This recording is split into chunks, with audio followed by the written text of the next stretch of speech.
7 aliments que j'ai décidé d'arrêter de manger pour être en bonne santé. Si votre frigo ressemble à ça, c'est pas suffisant. Il manque 5 ingrédients qui sont pour moi indispensables. Le pain serait si mauvais qu'il valait mieux boire du coca à la place. Voici les 6 aliments que tu dois absolument éviter. Ce genre de phrase, vous l'avez certainement entendu 1 million de fois. Et à chaque fois, c'est plus ou moins la même approche. On vous présente les trucs du genre « Tu veux être en meilleure santé ? C'est simple. Arrête de manger un serré aliment et tu verras, ça va aller tout de suite mieux. » Alors, je vais pas dire que c'est des mauvais conseils. De manière générale, éviter les aliments frits ou transformés, par exemple, oui, c'est une bonne idée. Là où je suis moins d'accord, c'est qu'on présente souvent ça comme si c'était ultra simple. Genre, tu te mets à manger que des trucs sains et bam, tout va tout de suite mieux. Depuis que j'ai arrêté les chips et que je mange des carottes, la vie est belle. Non, la vérité, malheureusement, elle fait mal. Généralement, une transition brutale, ça se passe plutôt comme ça. Oula, ça va? Ta gueule. Parce qu'il y a un truc que vous devez savoir. Question bouffe, c'est pas votre cerveau qui fait la loi, c'est votre estomac. Et c'est pas qu'une question de volonté, hein. Si vous mangez pas ce que votre estomac vous ordonne, ah mais vous allez le payer cher. Et là, je suis vraiment premier degré. Vous avez littéralement une mafia dans l'estomac qui contrôle tout ce que vous mangez. Et si vous décidez d'en faire qu'à votre tête, cette mafia, je vous promets qu'elle a les moyens de vous faire plier. Ce qui m'a motivé à faire cette vidéo, c'est que je me suis dit comment ça se fait que l'estomac puisse autant décider ce qu'on va manger, même si c'est des trucs absolument pas bons pour la santé. Bah, ça paraît contre-productif. Et surtout plus important, est-ce que du coup c'est possible de reprendre le contrôle de son estomac? Bon, spoiler alerte, pas vraiment. Analysons ensemble comment marche votre estomac. Vous avez un deuxième cerveau dans le ventre. On se rend pas bien compte, mais l'estomac c'est entre 200 et 500 millions de neurones. Je sais pas si vous réalisez, c'est comparable au cerveau d'un chat. Alors attention, quand je dis estomac, je simplifie un peu. Je veux en fait parler du système digestif, c'est-à-dire tout ce qu'il y a en partant du haut de l'œsophage jusqu'au bout du tunnel. Ah ouais, si vous êtes en train de manger et que vous êtes facilement barbouillé quand on parle de ce qui se passe en fin de digestion, arrêtez cette vidéo. Bref, l'endroit où il y a le plus de neurones d'ailleurs, c'est surtout dans l'intestin en fait. Donc voilà, quand je dis estomac, c'est pour simplifier. Mais par contre, c'est vraiment un deuxième cerveau. Dans le sens où c'est pas juste une masse de neurones qui fait le relais avec votre boîte crânienne. C'est vraiment un système à part entière qui fonctionne de manière autonome. C'est-à-dire qu'il peut se mettre en marche tout seul sans recevoir d'ordre direct du cerveau. C'est le système digestif qui va par exemple décider d'enclencher la digestion. Il n'attend pas l'ordre du cerveau pour le faire. Alors oui, c'est pas le seul système qui peut fonctionner tout seul. Certains organes comme le cœur fonctionnent sans attendre l'ordre du cerveau. Et heureusement d'ailleurs. D'ailleurs, il y a des neurones aussi dans le cœur. Mais généralement, ça sert uniquement pour les fonctions de base. Le cœur par exemple, bon il sait battre tout seul, mais c'est pas lui qui va décider de battre plus vite en cas d'effort par exemple. Ça c'est le cerveau qui s'en occupe. Et bah le système digestif, lui il fait ce qu'il veut. Il peut gérer des actions beaucoup plus complexes. Genre il peut modifier la circulation sanguine, sécréter des enzymes digestives et même générer des réponses en fonction de la situation. Je vous donne un exemple simple. Mettons que vous mangez un plat méga épicé. Le système digestif, quand il voit débarquer ce que vous avez mangé, ah ben il pète son crâne. C'est tellement pimenté ce qui arrive que lui il prend ça comme une agression. Et il va réagir grosso modo comme ça. Ah non, moi je touche pas à ça. Dégagez-moi cette merde. Et donc le système digestif va lui-même déclencher les chutes du Niagara. Vous avez compris la figure de style, je pense. Dans l'objectif de se débarrasser des aliments le plus vite possible. Tout ça sans demander l'autorisation au cerveau. C'est un truc de fou en vrai. C'est vraiment le seul système du corps humain qui est capable tout seul de prendre ce genre de décision. Pardon, je sais que ça fait 3 fois que je me répète, mais franchement ça me fume d'apprendre ça. Bon alors attention, ça veut pas dire non plus que l'estomac fonctionne tout seul de son côté en complète autarcie. Le cerveau peut quand même influencer son comportement. Par exemple, si vous êtes stressé, le cerveau peut envoyer des signaux à l'estomac pour lui demander de ralentir la digestion. Ou à l'inverse, si vous pensez à un plat que vous aimez bien, ça peut avoir pour effet d'activer votre estomac. Mais ça marche aussi dans l'autre sens. Et c'est là que ça devient intéressant. Le système digestif peut envoyer des signaux qui peuvent changer l'humeur, voire même influencer la prise de décision. L'estomac est un sale gosse. L'exemple le plus concret, que vous avez très certainement vécu, c'est quand l'estomac il est vide depuis trop longtemps. Là, il va sécréter de la gréline. C'est une hormone qui augmente la sensation de faim et qui a tendance à rendre plus impulsif. Il y a des gens qui sont particulièrement sensibles à ça. Genre quand ils ont faim, faut pas les faire chier.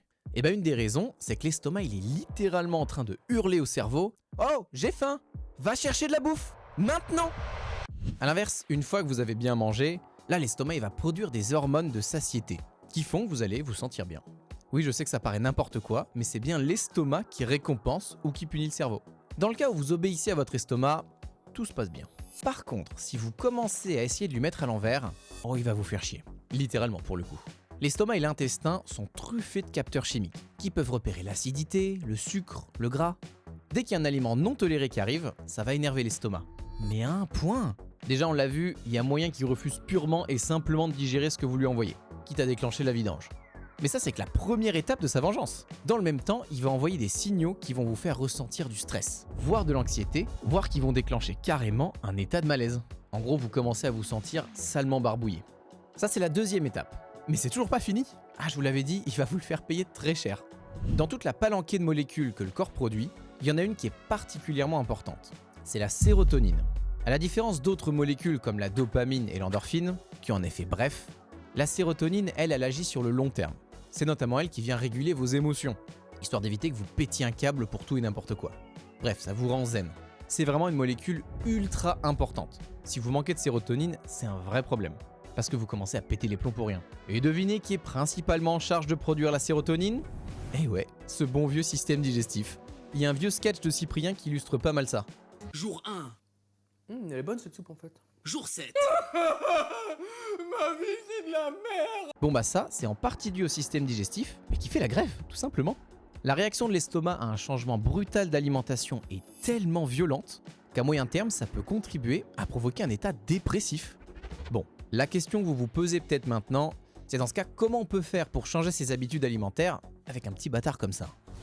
Alors, faut que je vous avoue, j'ai un peu abusé. Jusque-là, je vous ai présenté l'estomac presque comme une personne qui habite chez vous.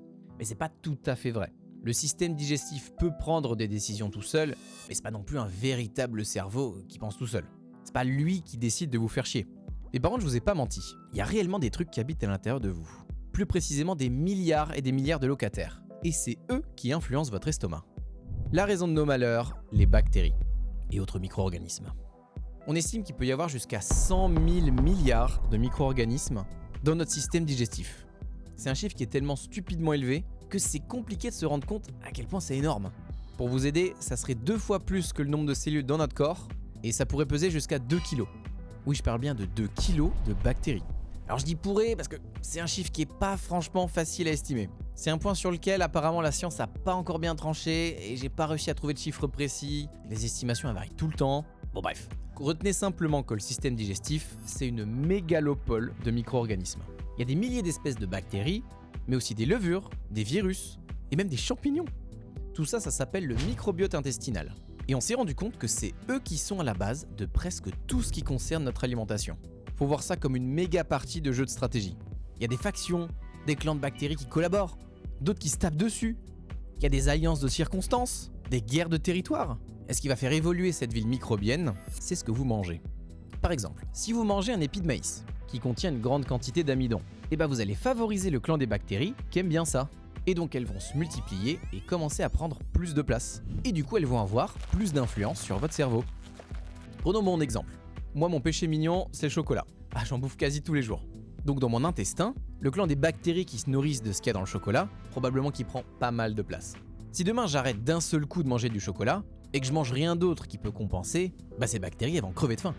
Et donc elles vont envoyer des signaux d'alerte pour me pousser à en remanger. Et c'est ça qui va enclencher les fameuses perturbations qu'on a vues tout à l'heure. Plus le clan des bactéries qui aiment ce dont vous vous privez est puissant, plus vous allez prendre cher. C'est pour ça qu'un changement brutal d'alimentation fait très mal. Parce que vous privez de nourriture la majorité des bactéries de votre intestin. Et vous remplacez par des trucs dont elles ont absolument rien à foutre. Ah je vous le dis, ça va gueuler. Et même si vous vous accrochez et que vous tenez votre régime pendant plusieurs semaines, ça corrigera pas forcément le problème. Le microbiote intestinal évolue très vite en fonction de ce que vous mangez. Ce qui fait que le rapport de force peut très vite s'inverser. Alors oui, c'est un avantage, mais c'est aussi un inconvénient. D'un côté, ce qui est cool, c'est qu'on s'habitue assez vite à sa nouvelle alimentation. Il n'y a plus un rejet systématique. Donc on pourrait se dire que tenir le régime règle le problème. Oui, mais votre cerveau, lui, il évolue pas à la même vitesse. Par exemple, si vous arrêtez d'un coup le sucre, le cerveau, lui, il est habitué à être récompensé par les bactéries qui mangent le glucose. Donc psychologiquement, il y a encore un besoin de manger des trucs sucrés. De leur côté, les bactéries qui aiment le sucre, même si elles sont plus actives, il y en a moins, mais elles sont encore là. Pour éviter de mourir, elles se sont mises en dormance. Et elles attendent le jour fatidique. Le jour où vous allez craquer et manger ce petit bonbon. Et là, tout se reconnecte. Les bactéries se remultiplient à toute allure, et le cerveau, qui jusque-là était pas trop bien en plus, reçoit un paquet de signaux positifs, ce qui va vous encourager à reprendre la consommation de sucre.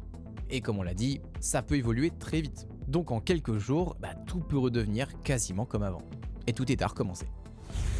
Bon alors c'est quoi la bonne méthode? Alors je dis pas non plus qu'un changement brutal fonctionne pas, mais c'est souvent très dur à vivre. Et vous restez longtemps avec cette épée de Damoclès au-dessus de la tête. Si vous faites un pas de côté, ça peut très vite revenir en arrière. Par contre, un moyen qui marche beaucoup mieux, c'est d'y aller progressivement. En gros, on va tenter de négocier avec les bactéries. Ça veut dire qu'on continue à manger les aliments qu'on veut éviter. Oui, je sais, c'est paradoxal. En fait, l'objectif, c'est de réduire les quantités, mais pas trop, histoire de pas trop énerver vos locataires. Et en parallèle de ça, vous sélectionnez un aliment à privilégier que vous aimez plutôt bien. Genre la tomate, l'avocat, l'avoine, ce que vous voulez, et vous en foutez partout dans vos plats. Genre moi j'aimais bien la tomate, donc j'ai commencé à en manger un peu tout le temps sans spécialement changer mon alimentation.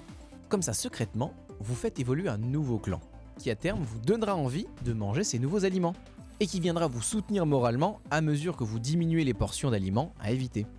Et si ces nouveaux aliments c'est des fruits et légumes, c'est double bonus. Ça j'en parle justement dans une autre vidéo. D'ailleurs si ce genre de vidéo vous intéresse, abonnez-vous. Ça me permet de voir que vous avez apprécié et du coup je referai d'autres vidéos du même genre. Bref, c'est une technique qui prend plus de temps, mais qui de mon point de vue est vachement plus puissante.